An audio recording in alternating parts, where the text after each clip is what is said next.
Friends, ఈరోజు మనం ఒక ఇంట్రెస్టింగ్ విషయం గురించి తెలుసుకుందాం. రీసెంట్గా పాకిస్తాన్కు చైనా ఒక పెద్ద షాక్ ఇచ్చింది.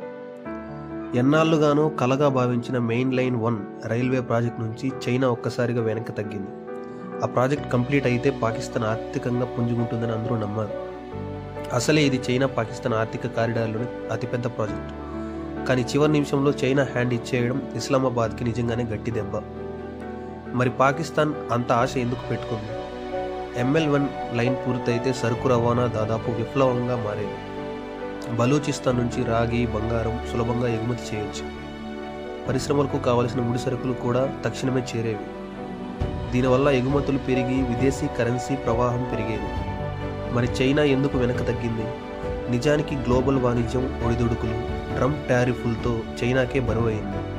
అంతేకాదు, చైనా దేశీయ ఆర్థిక పరిస్థితి కూడా ఒత్తిడిలో పడింది. అందుకే రిస్క్ ఉన్న దేశాల్లో పెట్టుబడులు పెట్టడం తగ్గించింది. IMF సహాయం లేకుండా నిలువలేని పాకిస్తాన్పై నమ్మకం తగ్గిపోవడం సహజం. అంతేకాక అప్పులు పెరుగుతూనే ఉన్నాయి. విద్యుత్ ప్రాజెక్టుల్లో చైనా కంపెనీలకు బిలియన్ల డాలర్ల బకాయిలు పెరిగిపోయాయి. ఇలాంటి పరిస్థితుల్లో మళ్ళీ రుణం ఇవ్వడం చైనాకు రిస్క్గానే ఉంటుంది కదా. అందుకే చైనా వెనక్కి తగ్గింది.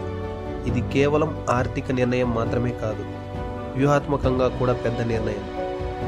దీనివల్ల CPEC భవిష్యత్తుపై ప్రశ్నలు లేవనెత్తబడ్డాయి. అసలు 2015-2019 మధ్య చైనా రోడ్లు, పవర్ ప్లాంట్లు, పోర్ట్లు కట్టింది. కానీ 2022లో గ్వాదర్ ఎక్స్ప్రెస్ వే పూర్తయ్యాక కొత్త ప్రాజెక్టులు నిలిచిపోయాయి. ఇప్పుడు ML1 నుంచి వెనక్కి తగ్గడం కూడా అదే లిస్టులో చేరింది. పాకిస్తాన్కి ఇది ఊహించని మలుపు. మరి పాకిస్తాన్ ఇప్పుడు ఏం చేస్తుంది?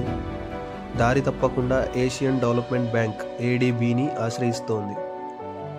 కరాచీ రోహ్రీ లైన్ అప్గ్రేడ్ కోసం $2 బిలియన్ అడిగింది. ఆశ్చర్యంగా ADB కూడా రుణం ఇవ్వడానికి ఓకే అన్నట్టే ఉంది. ఇదే మొదటిసారి మల్టీలేటరల్ లెండర్ CPEC ప్రాజెక్టుకు డబ్బిస్తోంది. మరి ADB ఎందుకు అంత ఆసక్తి చూపిస్తోంది? కారణం బలూచిస్తాన్లోని రేకో డిగ్ గనులు. అవి ప్రపంచంలోని అతిపెద్ద రాగి, బంగారం గనుల్లో ఒకటి. కెనడా కంపెనీ బారిక్ గోల్డ్ వాటిని అభివృద్ధి చేస్తోంది. ఎగుమతులు మొదలైతే పాకిస్తాన్ ఒక్కసారిగా ధనిక దేశాల జాబితాలోకి వెళ్ళిపోతుంది. కానీ ఇక్కడ ఒక పెద్ద సమస్య ఉంది. పాత ML1 లైన్ భారమైన ఖనిజాలను మోయలేకపోతుంది. అందుకే కొత్త రైల్వే మౌలిక వసతులు తప్పనిసరి అయ్యాయి. ఇదే భవిష్యత్తు ఎగుమతుల బాటలో కీలక అంశం. రైల్వే లేకుంటే గనుల విలువ సగమే. ఈ దృష్ట్యా ADB ఇప్పటికే $410 మిలియన్ సాయం ప్రకటించింది. ML1 లైన్ అప్గ్రేడ్ అయితే ఖనిజ రవాణా సులభమవుతుంది. పాకిస్తాన్ ఆదాయం పెరిగి ఆర్థిక వ్యవస్థ బలపడుతుంది. అందుకే ఈ ప్రాజెక్ట్ ప్రాణాధారం లాంటిది. చైనా వెనక్కి తగ్గిన ADB ముందుకు రావడం పాకిస్తాన్కి ఆశాకిరణం. అయితే చైనాతో సంబంధాలు పూర్తిగా తెగిపోలేదు. ఇంకా ఇస్లామాబాద్లో చర్చలు జరుగుతూనే ఉన్నాయి. కానీ పెట్టుబడులు తగ్గిపోవడం పాకిస్తాన్కి పెద్ద లోటు. దాంతో మరిన్ని అంతర్జాతీయ సంస్థల వైపు చూడక తప్పదు.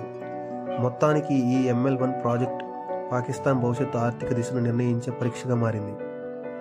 ఇలాంటి మరెన్నో వీడియోస్ కోసం వెంటనే మన ఛానల్ని సబ్స్క్రైబ్ చేసుకోండి. అలాగే బెల్ ఐకాన్ క్లిక్ చేయడం మర్చిపోవద్దు.